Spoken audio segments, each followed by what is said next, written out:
जननी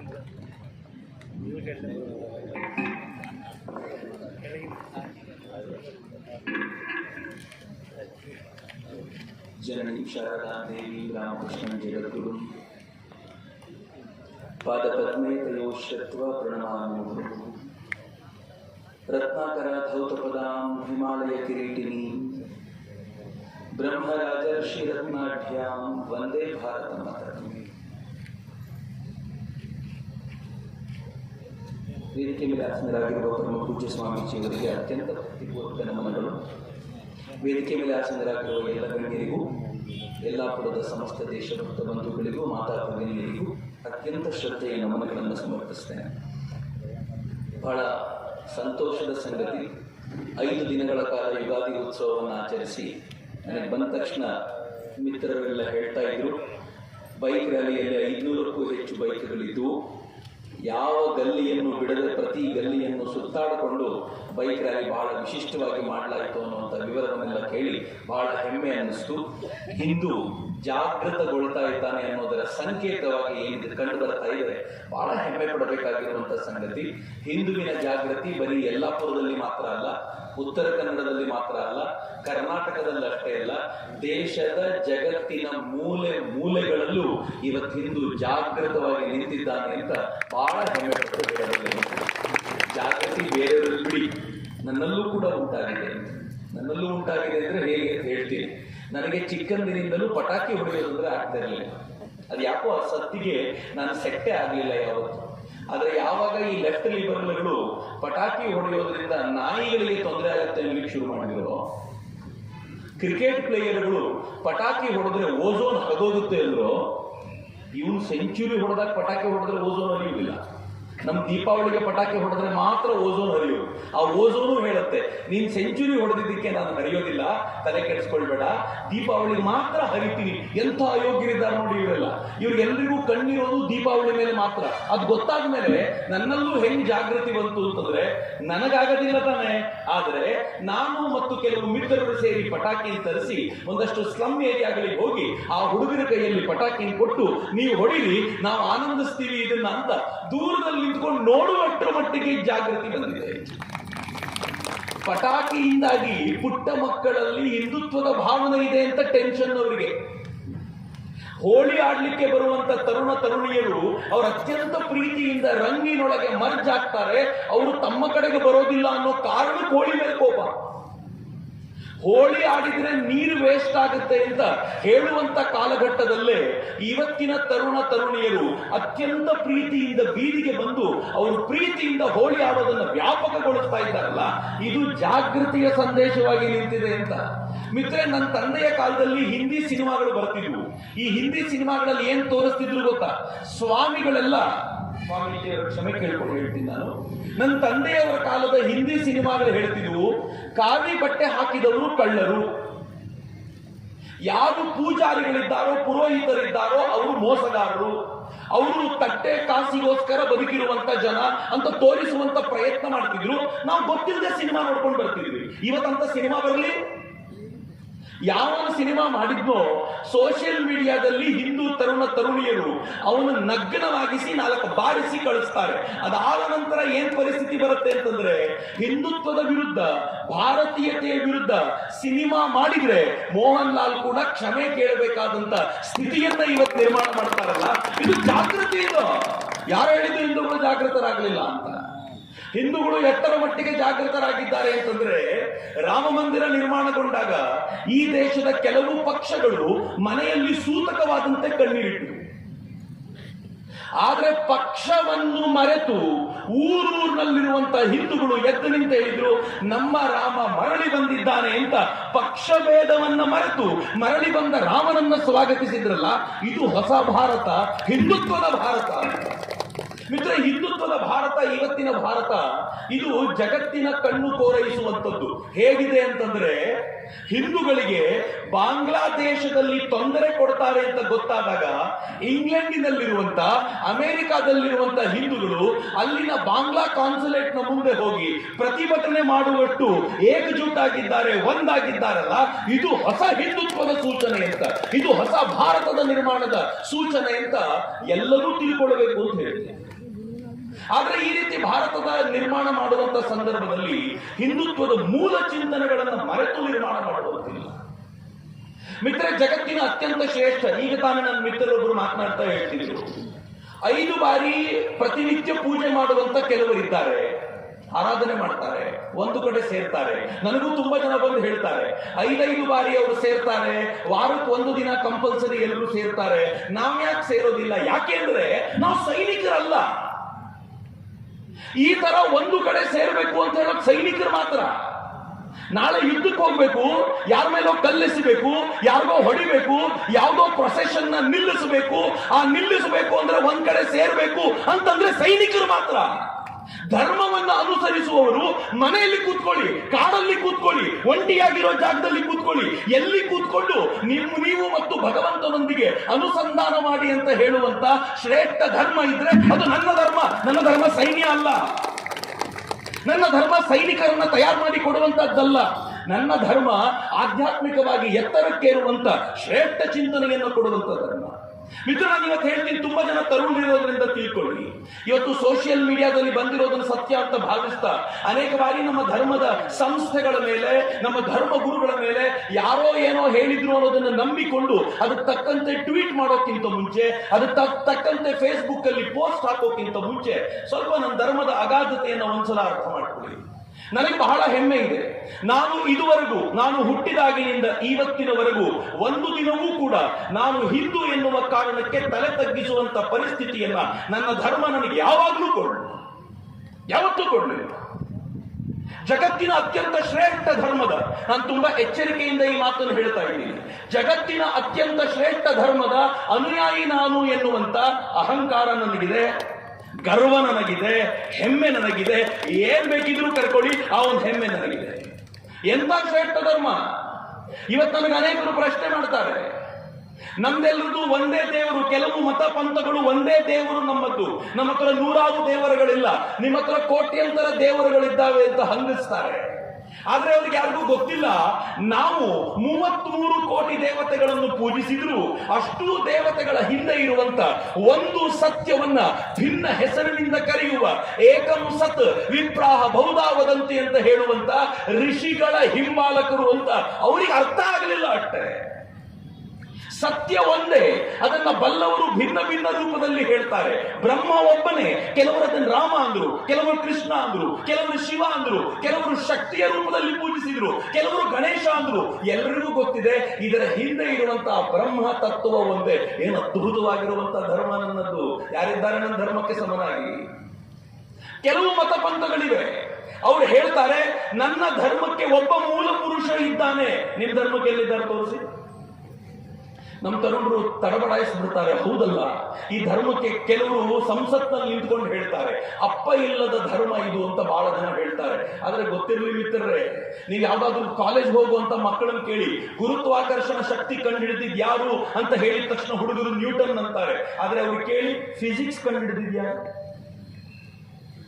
ಒಂದು ಫೆನಾಮಿನಾ ಕಂಡುಹಿಡಿದವರು ಇರ್ತಾರೆ, ಸೈನ್ಸ್ ಅನ್ನು ಯಾರು ಕಂಡುಹಿಡಿಲಿಕ್ಕೆ ಆಗೋದಿಲ್ಲ.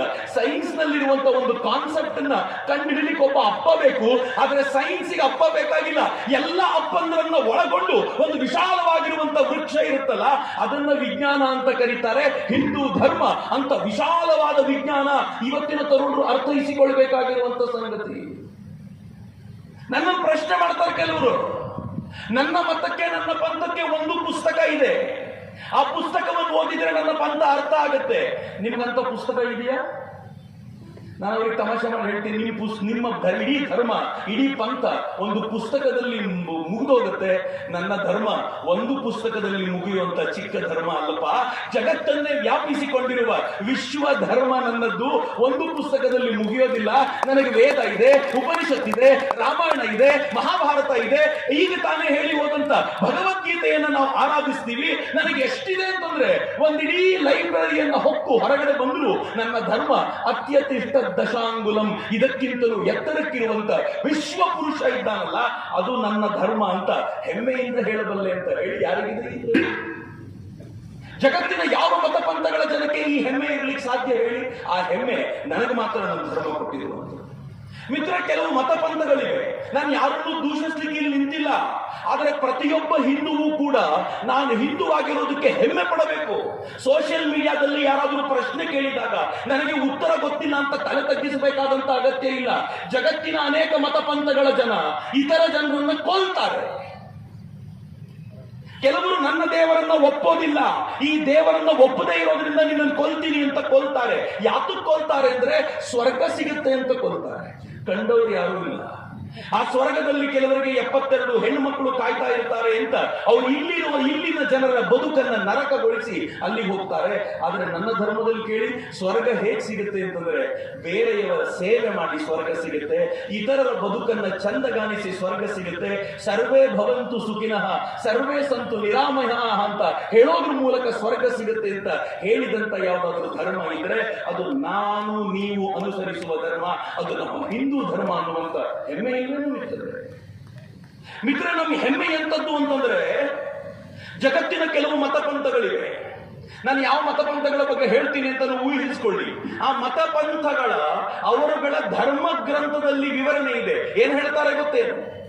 ಸ್ತ್ರೀಯರು ಅಂತಂದ್ರೆ ಉತ್ತುವ ಭೂಮಿ ನಾನು ಉತ್ತುಕೊಳ್ಳಲಿಕ್ಕೆ ಅಂತ ನಿನಗೆ ಕೊಟ್ಟಿದ್ದೇನೆ. ಪುರುಷನಿಗೆ ಹೇಳೋದು, ನೀನು ಎಷ್ಟು ಬೇಕಾದರೂ ಉತ್ತಿ ಬೆಳೆಯನ್ನು ತೆಗಿ. ಏನಾಗ್ತಾ ಇದಕ್ಕೆ?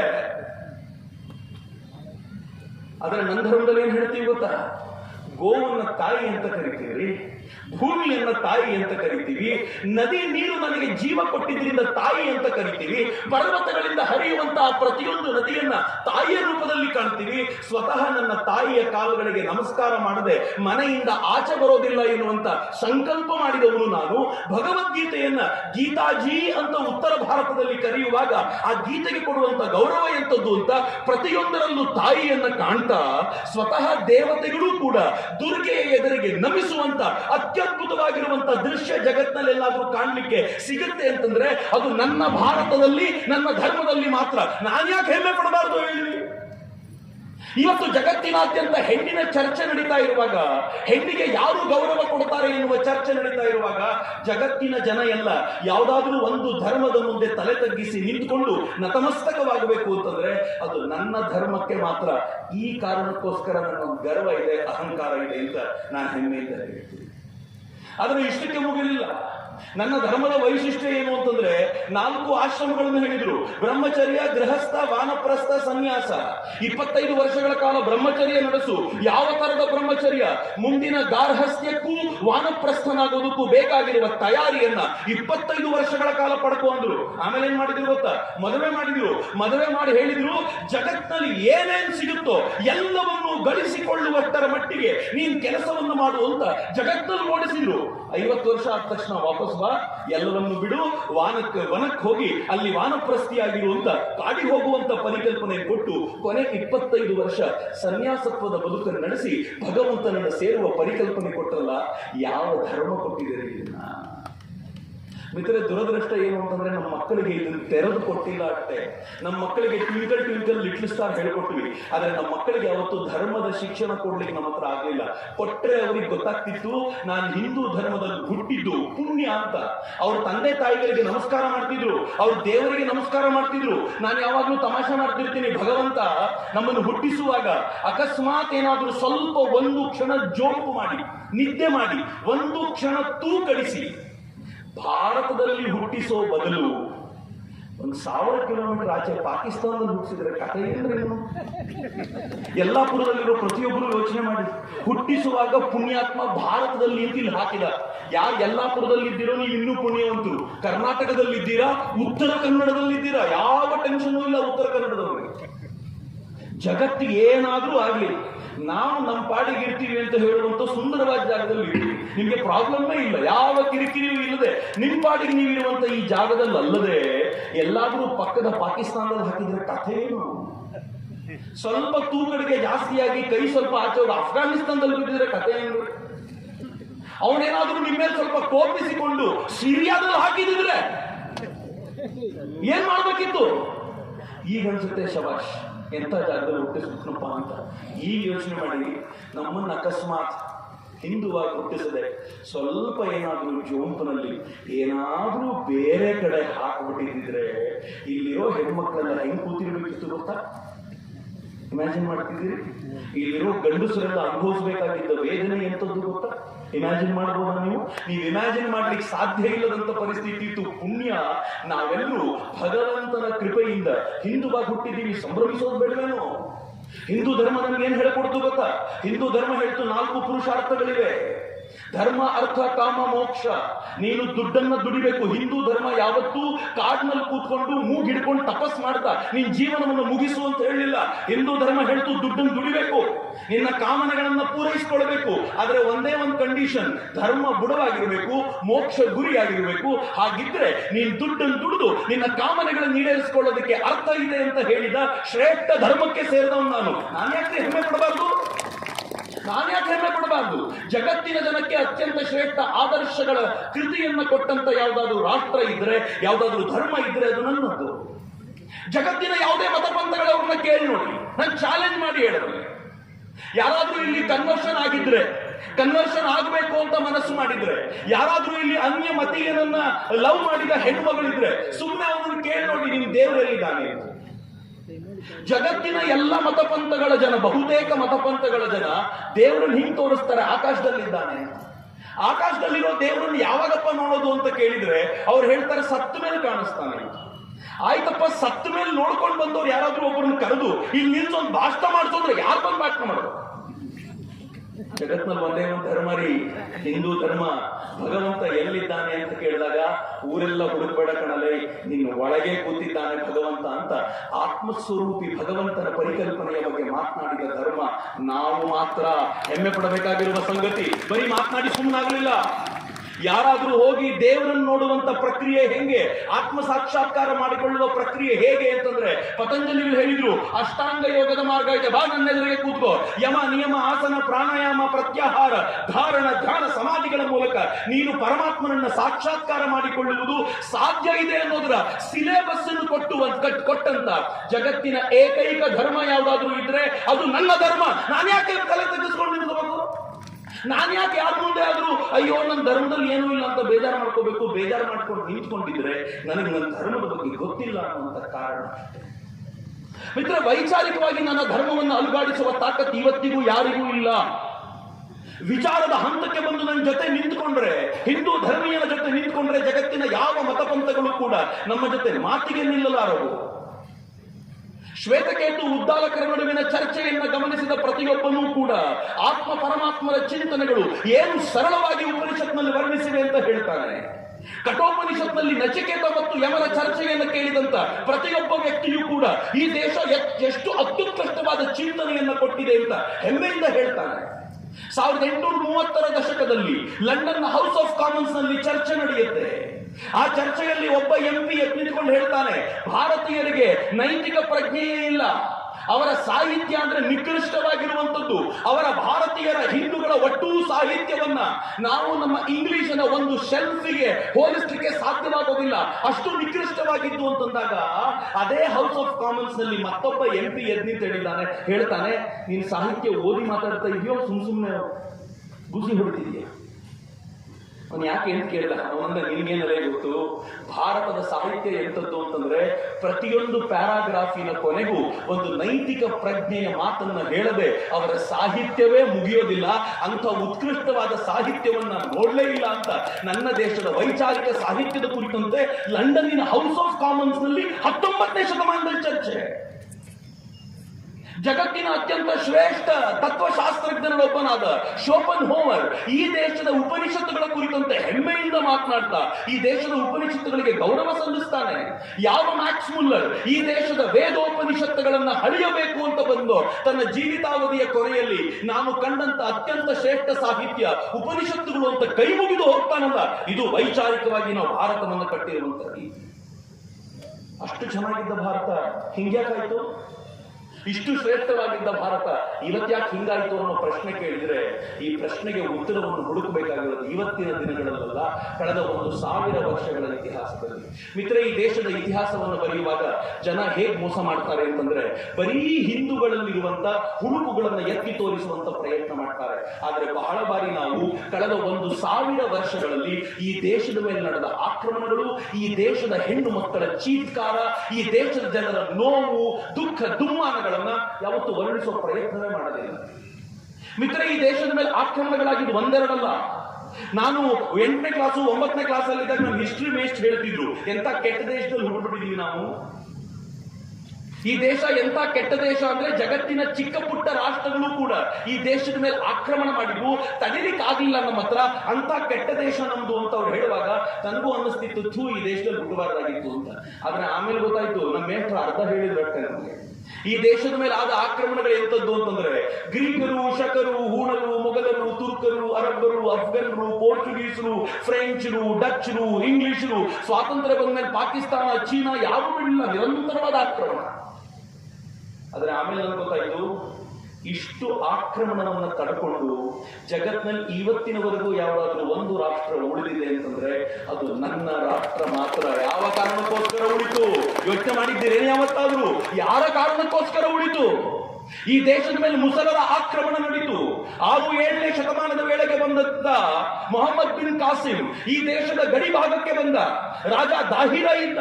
ಅಲ್ಲಿದ್ದಂತ ಒಂದು ಭವ್ಯವಾಗಿರುವಂತ ದೇಗುಲ, ಇವತ್ತಿನ ರಾಮ ಮಂದಿರ, ಇವತ್ತಿನ ಮಥುರಾ ಮಂದಿರದಷ್ಟೇ ಪವಿತ್ರವಾಗಿದ್ದಂತ ಮೂಲ ಸ್ಥಾನದ ಸೂರ್ಯ ಮಂದಿರದ ಮೇಲೆ ಆಕ್ರಮಣ ಮಾಡಿದ.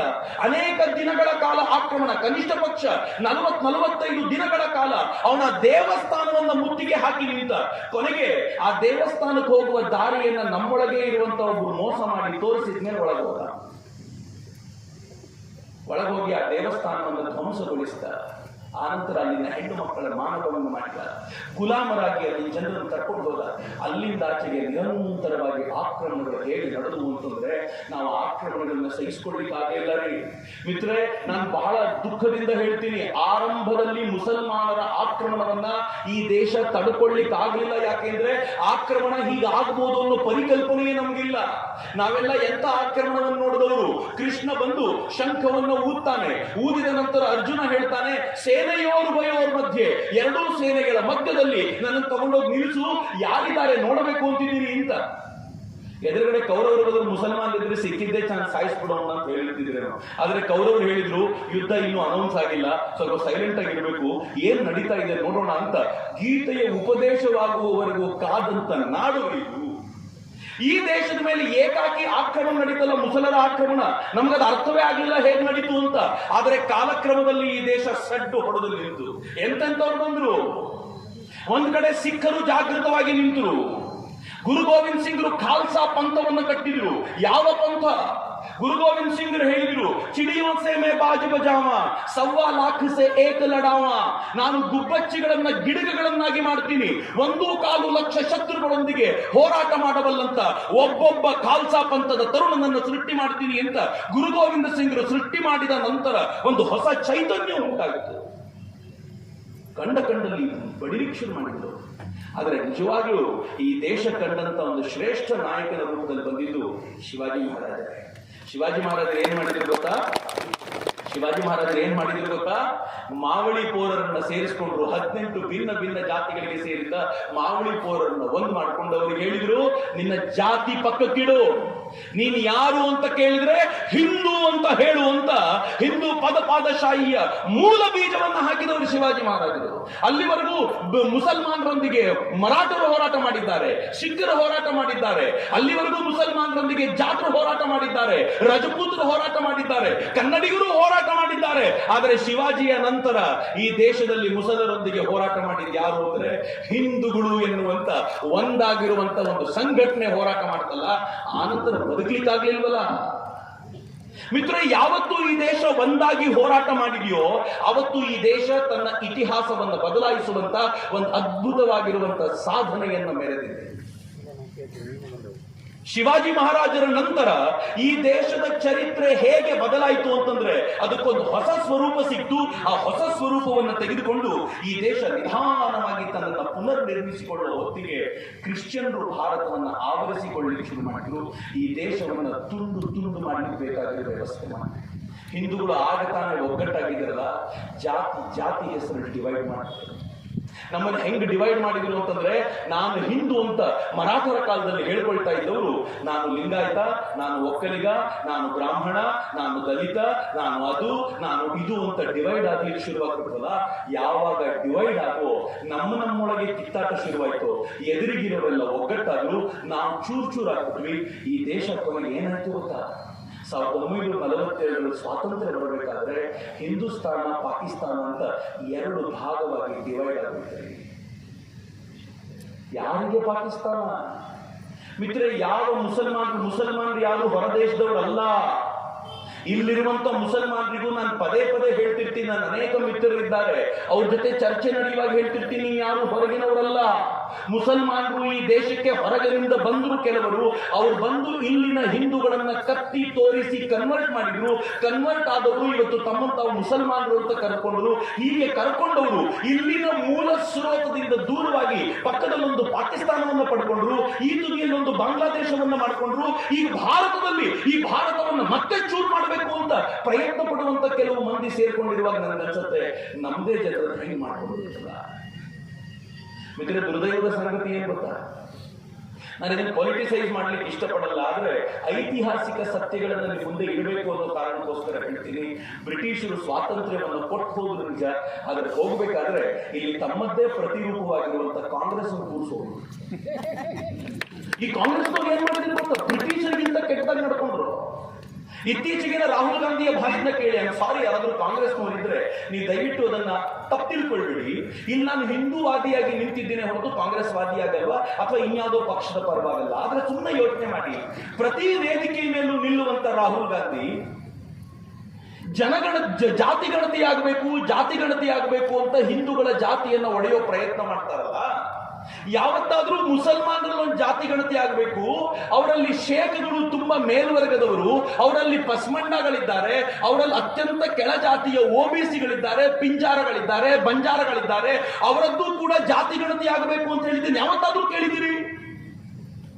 ಬ್ರಿಟಿಷರು ಯಾವುದನ್ನ ಹೇಳಿ ಹೋಗಿದ್ರು ಅದನ್ನ ಅತ್ಯಂತ ಚೆನ್ನಾಗಿ ವ್ಯವಸ್ಥಿತವಾಗಿ ಮಾಡುವಂತ ಪ್ರಯತ್ನವನ್ನ ಈ ದೇಶದ ವಿರೋಧ ಪಕ್ಷದ ನಾಯಕ ರಾಹುಲ್ ಗಾಂಧಿ ಮಾಡ್ತಾರೆ ಅಂತಂದ್ರೆ ಏನು ಹೇಳಬೇಕು ಅವರಿಗೆ ಹೇಳಿ? ದೆಹಲಿಯಲ್ಲಿ ಒಂದು ಪ್ರೆಸ್ ಮೀಟ್, ಪತ್ರಕರ್ತರನ್ನು ಕೂರಿಸಿಕೊಂಡು ರಾಹುಲ್ ಗಾಂಧಿ ಪ್ರಶ್ನೆ ಮಾಡ್ತಾರೆ. ಅಲ್ಲಿವರೆಗೂ ಪತ್ರಕರ್ತರಿಗೆ ಅರ್ಥ ಆಗಿರಲಿಲ್ಲ, ಏನಿದೆ ಇದರಲ್ಲಿ ಅಂತ ಅನ್ಕೊಳ್ತಿದ್ರು. ಅವ್ರು ಪ್ರಶ್ನೆ ಕೇಳಿದ್ರು, ನಿಮ್ಮಲ್ಲಿ ಎಷ್ಟು ಜನ ಹಿಂದುಳಿದವರು ಇದ್ದೀರಾ ಕೈ ಎತ್ತಿ. ಅಲ್ಲಿವರೆಗೂ ಪತ್ರಕರ್ತರಿಗೆ ಅವತ್ತು ಹಿಂದುಳಿದವರು ಯಾರು, ಮುಂದುಳಿದವರು ಯಾರು ಅಂತ ಯಾರೂ ಕೇಳಿರಲಿಲ್ಲ. ಮೊದಲನೇ ಬಾರಿಗೆ ರಾಹುಲ್ ಗಾಂಧಿ ಪ್ರಶ್ನೆ ಕೇಳಿದಾಗ ಯಾರು ಕೈ ಎತ್ತಲಿಲ್ಲ.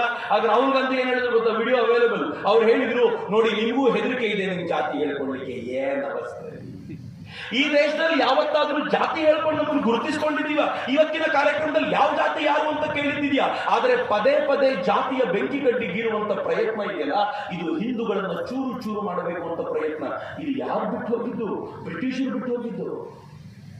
ಈ ದೇಶಕ್ಕೆ ಅಧಿಕಾರಕ್ಕೆ ಬಂದ ತಕ್ಷಣ ಕಾಂಗ್ರೆಸ್ ಮಾಡಿದೆ ಗೊತ್ತೇನು? ಯಾವ ವರ್ಕ್ ಫ್ಯಾಕ್ಟ್ ನೆನ್ನೆ ಕಿತ್ತು ಬಿಸಾಡಲಾಯಿತೋ ಆ ವರ್ಕ್ ಫ್ಯಾಕ್ಟ್ ಅನ್ನ 1953ರಲ್ಲಿ ಅಧಿಕೃತವಾಗಿ ಕಾಂಗ್ರೆಸ್ ತಗೊಂಡು ಬಂದಿದ್ದು.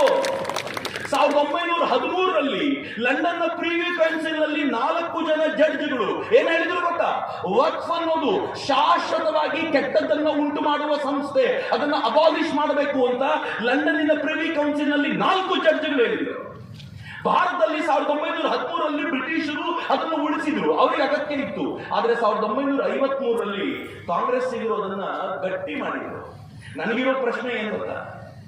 ನೀವು ನಿಮಗೋಸ್ಕರ ಪ್ರತ್ಯೇಕ ಭೂಮಿ ಕೇಳಿಕೊಂಡು ಪಾಕಿಸ್ತಾನವನ್ನು ಮಾಡ್ಕೊಂಡ ಮೇಲೆ ಭಾರತದಲ್ಲಿ ನಿಮ್ಮ ಭೂಮಿಯ ಮೇಲೆ ಅಧಿಕಾರ ಸ್ಥಾಪಿಸುವಂತ ಅಗತ್ಯ ಏನಿದೆ ಮತ್ತು ನಿಮ್ಗೆ ಆ ಹಕ್ಕು ಹೇಗೆ ಸಿಗುತ್ತೆ? ನಿಮ್ಗೆ ಅಧಿಕಾರ, ನೀವು ಜಾಗವನ್ನೇ ಪಡ್ಕೊಂಡ್ರಲ್ಲ, ನಿಮ್ಮದಲ್ಲದ ಹಿಂದೂಗಳಿಗೆ ಸೇರಿರುವ ಹಿಂದೂಗಳದ್ದೇ ಆಗಿರುವ ಜಾಗವನ್ನ ಪಾಕಿಸ್ತಾನ ಅಂತ ಕರೀತಿರಲ್ಲ. ಹಾಗಿದ್ಮೇಲೂ ಕೂಡ ವಕ್ಫ್ ಯಾಕೆ? ಯಾರಾದ್ರೂ ಪ್ರಜ್ಞಾವಂತ ಮುಸಲ್ಮಾನರನ್ನು ಆನ್ಸರ್ ಮಾಡಬೇಕಲ್ಲ ಇದಕ್ಕೆ. ಯಾರು ಮಾಡಲಿಲ್ಲ ಅಂದ್ರೆ ಥ್ಯಾಂಕ್ ಗಾಡ್. ನನಗೆ ಬಹಳ ಹೆಮ್ಮೆ ಇದೆ. ವಕ್ಫ್ ಆಕ್ಟ್ ರಾಜ್ಯಸಭೆಯಲ್ಲಿ ಪಾರಿತವಾದ ನಂತರ ಕೇಂದ್ರ ಸರ್ಕಾರಕ್ಕೆ ಅಭಿನಂದನೆ ಸಲ್ಲಿಸುವ ಮೊದಲ ಕಾರ್ಯಕ್ರಮ ಯಲ್ಲಾಪುರದಲ್ಲೇ ನಾನು ನಿಂತ್ಕೊಂಡು ಮಾಡ್ತೀನಿ. ನೀವೆಲ್ಲರೂ ಅಭಿನಂದನೆಯ ಚಪ್ಪಾಳೆ ಹೊಡಿತಾ ಇದ್ದೀರಾ ಅಂತಾನೆ ನಾನು ಭಾವಿಸ್ತೀನಿ. ನನ್ಗೆ ಬಹಳ ಹೆಮ್ಮೆ ಇದೆ ಈ ವಿಚಾರ. ಮಿತ್ರ, ಈ ಯಾಕೆ ಅಭಿನಂದನೆ ಗೊತ್ತಾ? 1953ರಲ್ಲಿ ತಂದ ವಕ್ಫ್ ಆಕ್ಟ್ ನ ಕಾಂಗ್ರೆಸ್ನವರು 1995ರಲ್ಲಿ ಎಷ್ಟು ಬಲಗೊಳಿಸಿದ್ರು ಅಂತಂದ್ರೆ, ಆ ವಕ್ಫ್ ಆಕ್ಟ್ ಗೆ ಒಂದು ಟ್ರಿಬ್ಯುನಲ್ ನ ಗಟ್ಟಿಗೊಳಿಸಿ, ಆ ಟ್ರಿಬ್ಯುನಲ್, ವಕ್ಫ್ ಟ್ರಿಬ್ಯುನಲ್ ಏನು ಅಂತಂದ್ರೆ ಆ ವಕ್ಫ್ ಹತ್ರ ಅದು ಡಿಸೈಡ್ ಮಾಡುತ್ತೆ, ವಕ್ಫ್ನ ಮಂಡಳಿ ಡಿಸೈಡ್ ಮಾಡುತ್ತೆ. ನಾವಿವತ್ತು ಕಾರ್ಯಕ್ರಮ ಮಾಡ್ತಾ ಇರುವಂತ ಜಾಗ 1850ರಲ್ಲಿ ಇಲ್ಲಿ ಒಬ್ಬ ನವಾಬ ಇದನ್ನ ಅಲ್ಲಾಹನಿಗೆ ಕೊಟ್ಟಿದ್ದ, ಹೀಗಾಗಿ ಇವತ್ತು ಇದು ವಕ್ಫ್ಗೆ ಸೇರುತ್ತೆ ಅಂತ ಅವ್ರು ಹೇಳಿದ್ರೆ, ಈ ಸ್ಕೂಲ್ನ ಕಮಿಟಿಯವರು ಏನ್ ಮಾಡ್ಬೇಕು ಗೊತ್ತಾ? ಹೈಕೋರ್ಟಿಗೆ ಹೋಗೋಂಗಿಲ್ಲ, ವಕ್ಫ್ನ ಟ್ರಿಬ್ಯುನಲ್ ಹೋಗಬೇಕು. ಸರ್ ಇಲ್ಲ ಸರ್, 55 ವರ್ಷದಿಂದ ಸ್ಕೂಲ್ ಇದೆ, 100 ವರ್ಷದಿಂದ ಈ ಸ್ಕೂಲ್ ಇದೆ, ಇದು ನಮ್ಮದೇ ಜಾಗ ಸರ್, ನೋಡಿ ಡಾಕ್ಯುಮೆಂಟ್ ಅಂತ ಕೇಳಿದ್ರೆ ವಕ್ಫ್ನವ್ರು ಹೇಳ್ತಾರೆ ಈ ಡಾಕ್ಯುಮೆಂಟ್ 100 ವರ್ಷದಾಯ್ತಪ್ಪ, ನಾನು ಹೇಳ್ತಿರೋದು 1800ನೇ ಇಸ್ವಿದು. ಎಲ್ಲಿದೆ ಡಾಕ್ಯುಮೆಂಟ್? ಇಲ್ಲ. ಇಲ್ಲ ಅಂದ್ರೆ ಏನ್ ಮಾಡಬೇಕು?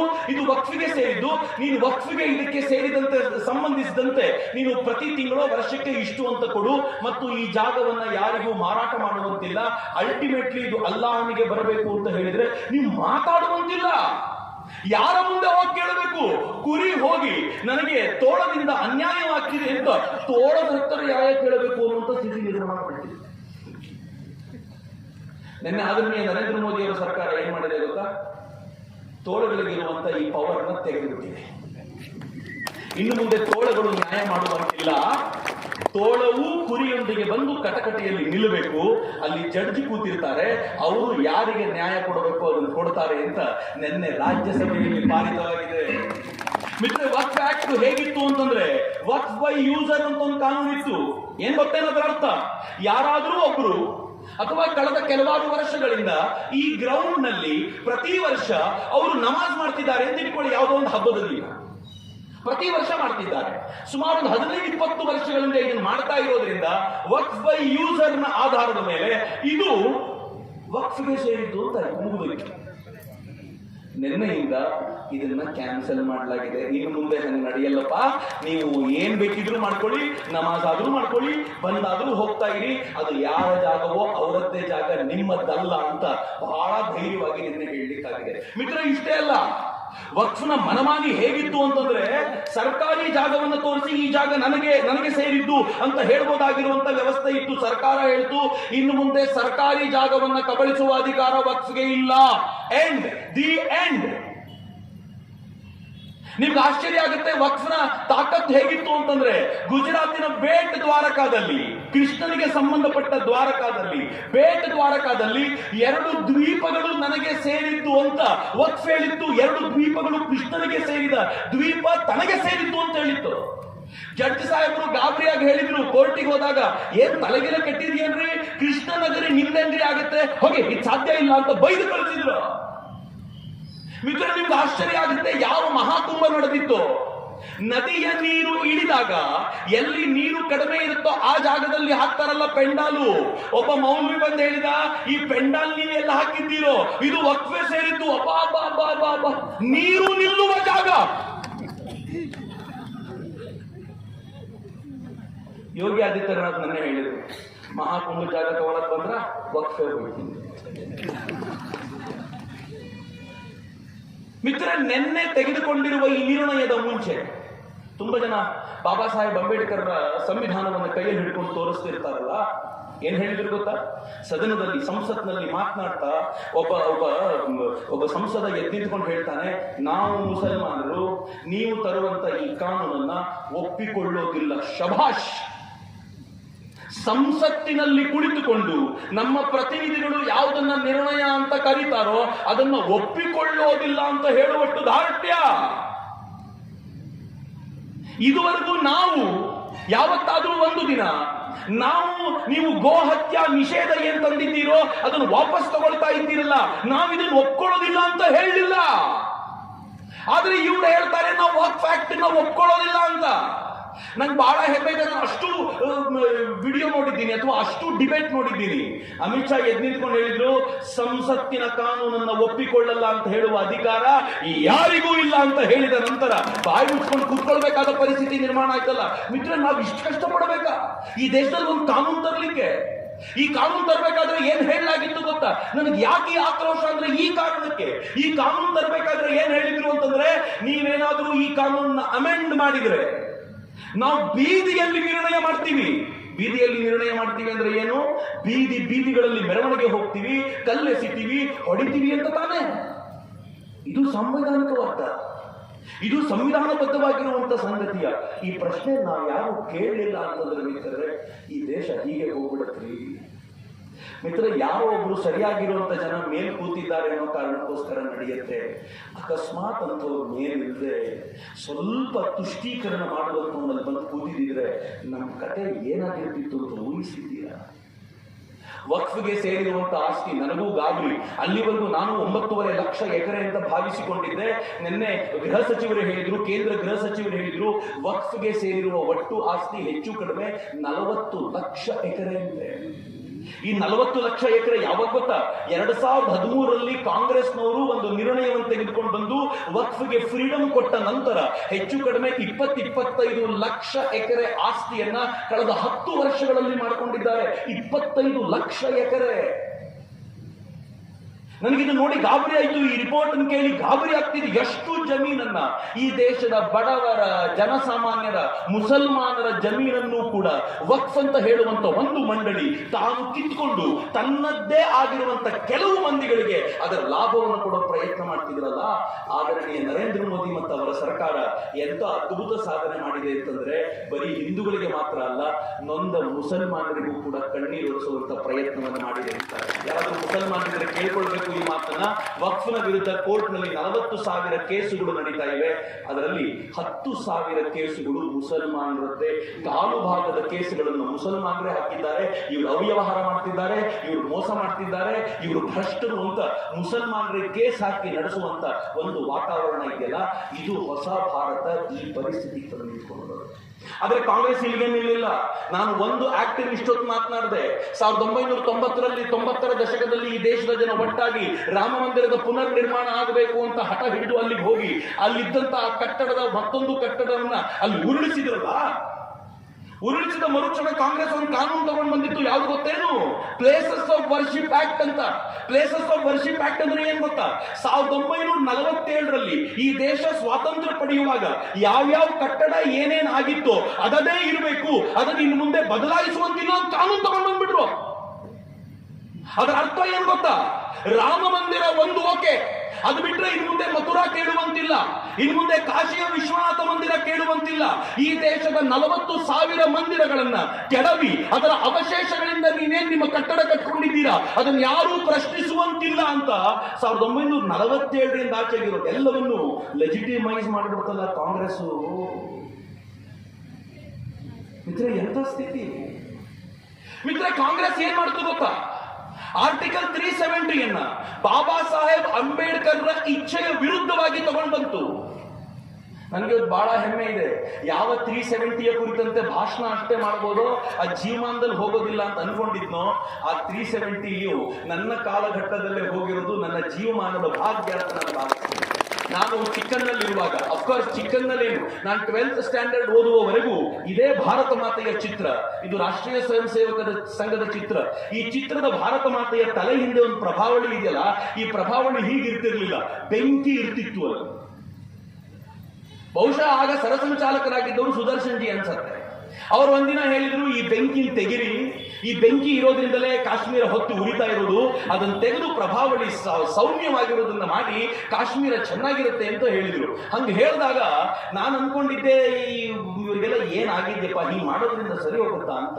ಮಿತ್ರ ಸರಿ ಮಾಡಿದಿರೋದಾದ್ಮೇಲೆ ಅದಾದ ಕೆಲವೇ ವರ್ಷಗಳಲ್ಲಿ ಆರ್ಟಿಕಲ್ 370 ತೆಗೆದು ಹೋಗಿ ಇವತ್ತು ಕಾಶ್ಮೀರ ಹೇಗಾಗಿದೆ ಗೊತ್ತಾ? ಭಾರತ ಪಾಕಿಸ್ತಾನವನ್ನ ಕ್ರಿಕೆಟ್ ಅಲ್ಲಿ ಸೋಲಿಸಿದ್ರೆ ಪಟಾಕಿ ಹೊಡಿತಾರೆ ಕಾಶ್ಮೀರದ ವ್ಯಾಲಿಯಲ್ಲಿ. ಇವತ್ತೇನಾದ್ರೂ ಭಾರತ ಕ್ರಿಕೆಟ್ ನಲ್ಲಿ ಗೆದ್ರೆ ಕಾಶ್ಮೀರದ ವ್ಯಾಲಿಯಲ್ಲಿ ತಿರಂಗ ಹಿಡಿದು ಮೆರವಣಿಗೆ ಮಾಡ್ತಾರೆ. ಯಾವ ಕಾಶ್ಮೀರದ ವ್ಯಾಲಿಯ ಶ್ರೀನಗರದಲ್ಲಿ ಒಂದು ತಿರಂಗ ಹಾರಿಸಲಿಕ್ಕೆ ಸೈನಿಕರ ಸಪೋರ್ಟ್ ತಗೊಂಡು ಹೋಗ್ಬೇಕಾಗಿತ್ತು, ಇವತ್ತು ಅದೇ ಕಾಶ್ಮೀರದಲ್ಲಿ ಬದಲಾವಣೆ ಬರಲಿಕ್ಕೆ ಸಾಧ್ಯವಾಗಿದೆ. ನನಗನ್ಸುತ್ತೆ ಬದಲಾವಣೆ ಖಂಡಿತವಾಗಿಯೂ ಆಗಿದೆ. ಮಿತ್ರರೆ, ನಾನು ನೀವು ಪುಣ್ಯವಂತರು. ಯಾಕೆ ಪುಣ್ಯವಂತರು ಗೊತ್ತಾ? ನನ್ನ ತಾತನಿಗಿಲ್ಲದ ಭಾಗ್ಯ, ನನ್ನ ತಂದೆಗೆ ಸಿಗದ ಭಾಗ್ಯ ನನಗೆ ಮತ್ತು ನಿಮ್ಮ ಕಾಲದವರಿಗೆ ಸಿಕ್ಕಿದೆ. 500 ವರ್ಷಗಳಿಂದ ಈ ದೇಶದ ಜನ ತಪಸ್ಸು ಮಾಡ್ತಾ ಇದ್ರು, ರಾಮ ಮಂದಿರ ಬೇಕು, ರಾಮ ಮಂದಿರ ಬೇಕು, ರಾಮ ಮಂದಿರ ಬೇಕು ಅಂತ. ನಾವು ನೋಡ್ಲಿಕ್ಕೆ ಸಿಗುತ್ತೋ ಇಲ್ವೋ ಅನ್ಕೊಂಡಿದ್ವಿ. ನನ್ನ ನಿಮ್ಮ ಭಾಗ್ಯ ರಾಮ ಮಂದಿರ ನೋಡ್ಲಿಕ್ಕೆ ಸಿಕ್ತು. ನನ್ನ ತಾತ ಫೈಟ್ ಮಾಡಿದ್ರು, ಅವ್ರು ತೀರ್ಕೊಂಡ್ರು. ನನ್ನ ಅಪ್ಪ ಇಟ್ಟಿಗೆ ಕೊಟ್ಟಿದ್ರು, ಆದ್ರೆ ಅವರಿಗೆ ರಾಮ ಮಂದಿರ ಆಗುವಾಗ ಅಲ್ಲಿ ಹೋಗುವಷ್ಟು ಸಾಮರ್ಥ್ಯ ಇಲ್ಲ. ನನ್ನ ನಿಮ್ಮ ಭಾಗ್ಯ ನೋಡ್ರಿ, ನಾವು ಎಷ್ಟು ಹೋರಾಟ ಮಾಡಿದೀವೋ ದೇವರೇ ಬಲ್ಲ, ಆದರೆ ರಾಮ ಮಂದಿರ ನೋಡುವ ಭಾಗ್ಯವನ್ನು ಭಗವಂತ ಕರುಣಿಸಿದ. ಮಿತ್ರ, ನನ್ನ ನಿಮ್ಮ ಭಾಗ್ಯ ಯಾವುದು? ಯಾವ ಕಾಶಿಯ ವಿಶ್ವನಾಥ ಮಂದಿರ ಸಂಧಿ ಗೊಂದಿಗಳಲ್ಲಿ ಹೋಗಬೇಕಾಗಿತ್ತು. ಹಿಂದುತ್ವದ ಪುನರ್ಜಾಗೃತಿ ಹೆಂಗಿದೆ ಅಂತಂದ್ರೆ ಇವತ್ತು ದೊಡ್ಡದಾಗಿರುವಂತ ಕಾರಿಡಾರ್ ಆಗಿದೆ. ಈ ಗ್ರೌಂಡ್ ಎಷ್ಟು ದೊಡ್ಡದಾಗಿದೆಯೋ, ನೀವು ನನ್ನನ್ನು ಕೇಳೋದಾಗಿದ್ರೆ ಬಹುಶಃ ಇದಕ್ಕಿಂತಲೂ ದೊಡ್ಡದಾಗಿರುವ ಕಾರಿಡಾರ್ ಅನ್ನ ಇವತ್ತು ಕಾಶಿಯ ವಿಶ್ವನಾಥನಿಗೋಸ್ಕರ ಮಾಡಿಕೊಟ್ಟಿದ್ದಾರೆ. ಅಷ್ಟೇ ಅಲ್ಲ, ಬಹಳ ಬೇಗ ಯಾವ ಜ್ಞಾನವಾಪಿ ಮಸೀದಿಯ ಕುರಿತಂತೆ ನಾವು ಮಾತನಾಡ್ತಿದ್ವೋ ಅದು ಕೂಡ ಇದೇ ಕಾಂಪೌಂಡಿನ ಒಳಗೆ ಸೇರಿಕೊಂಡು ಮಂದಿರದ ಒಂದು ಭಾಗವಾದರೆ ಅಥವಾ ಅದೇ ಮೂಲ ಮಂದಿರವಾದರೂ ಕೂಡ ಯಾರೂ ಆಶ್ಚರ್ಯ ಪಡಬೇಕಾಗಿಲ್ಲ. ಅಂಥದ್ದೊಂದು ವೈಭವದ ಸ್ಥಿತಿಗೆ ಭಾರತ ಬರಲಿಕ್ಕಿದೆ.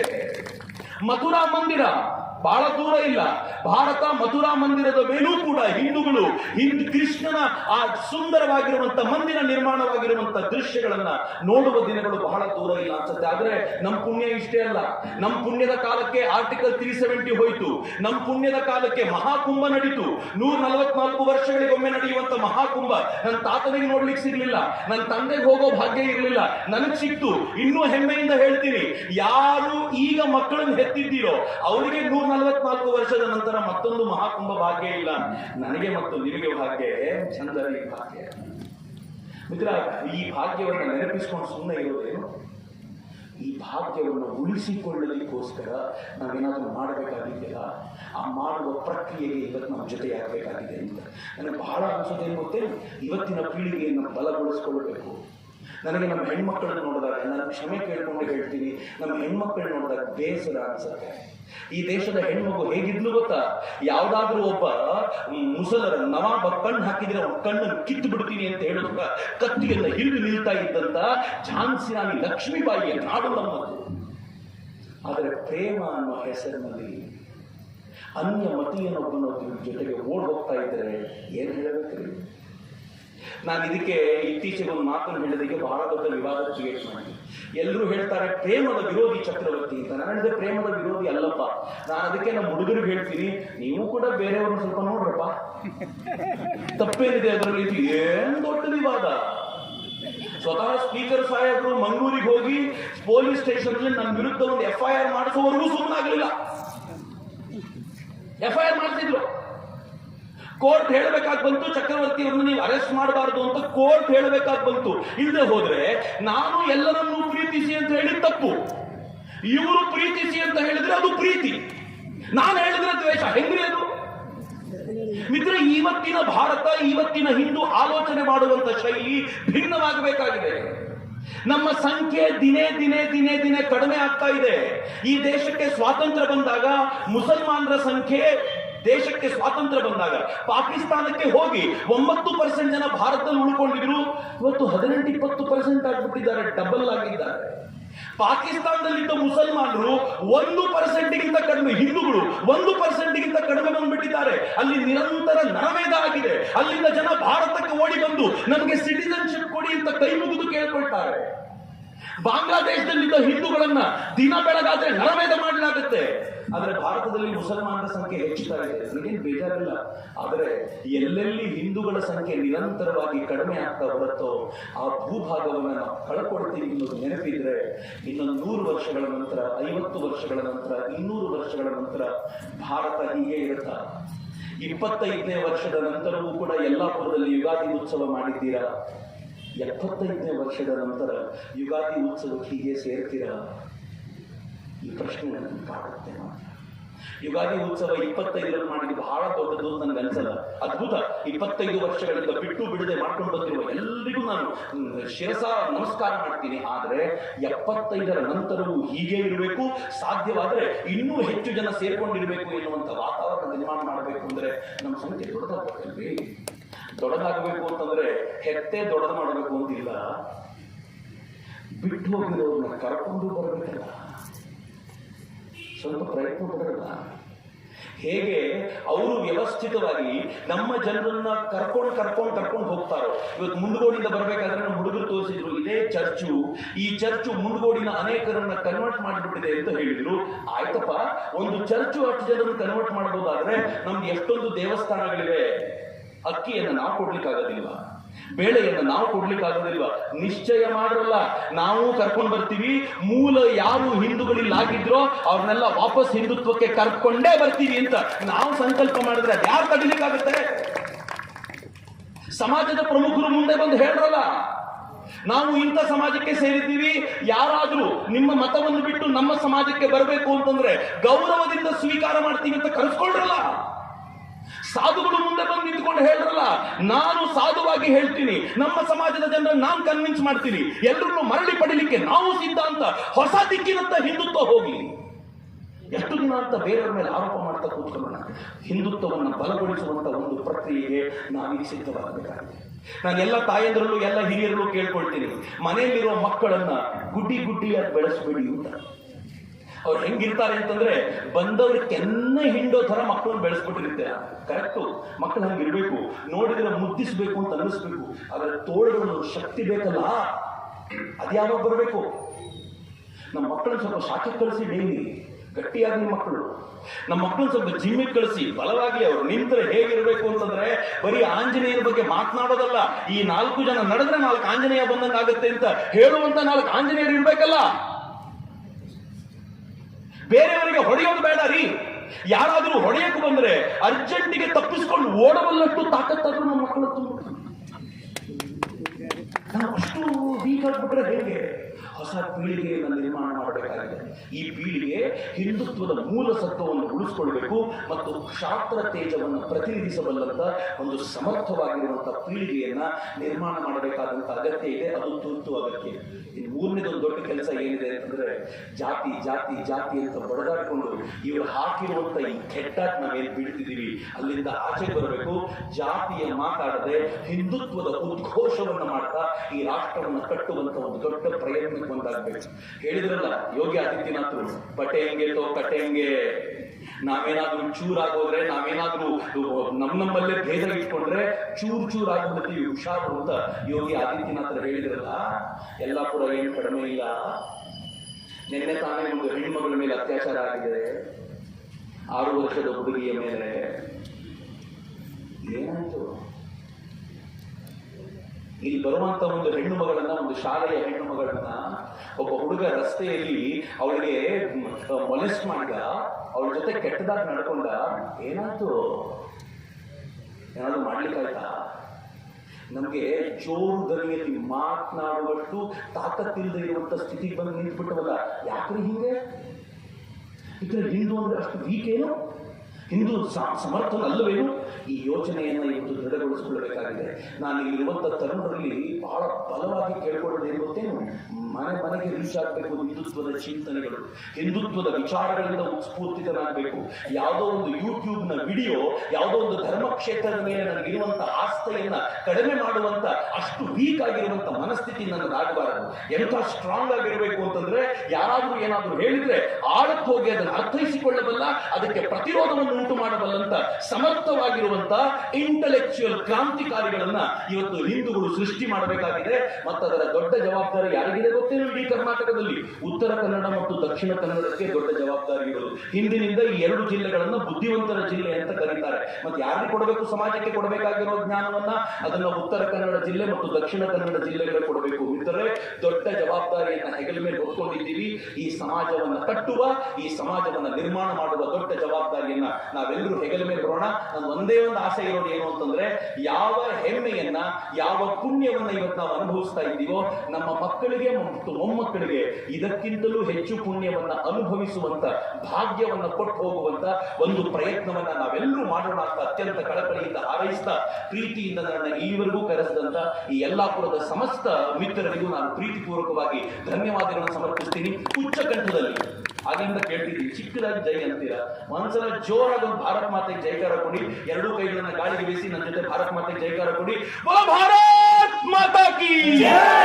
ಬೋಲೋ ಭಾರತ್ ಮಾತಾ ಕಿ ವಂದೇ ವಂದೇ ಜೈ!